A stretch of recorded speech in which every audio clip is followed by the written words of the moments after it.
नमस्कार मित्रांनो. तर जसं तुम्हाला माहीत आहे की आम्ही सेविंग करतो आहे, पण कुठल्या मोटिव्हसाठी करतो आहे हे सांगितलं नव्हतं.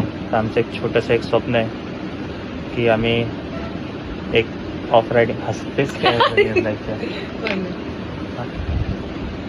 हे असं आहे. नाही बोलायचं मी. तर एक ऑफ रायडिंगची बाईक घ्यायची मला. ती TVSची आता आली आहे, नवीन RTX 300 काहीतरी. तर ती बाईक घ्यायची, तर त्यासाठी मी डाऊन पेमेंट जमा करतोय. खूप लवकरच तो डाऊन पेमेंट जमा होईल. जमा करतोय हां, म्हणजे थोडे पैसे ही पण देते आपण. हां, म्हणजे आम्ही जमा करतोय. सो होप लवकरात लवकर तो डाऊन पेमेंट जमा होईल, म्हणजे आम्ही नवीन ती गाडी घेऊ. सो बस एवढंच. लवकरच जमवायला आणि आपण जाऊ. म्हणजे आम्ही ऑफ रायडिंगला जाऊ, मग त्याचे वेगळे ब्लॉग बनवू, असं आमचा एक विचार आहे स्वतः आम्ही. तर तुम्ही आम्हाला फॉलो करा, शेअर करा, लाईक करा, सबस्क्राईब करा आणि कोणाला वाटल्यास पैसे पण पाठवा.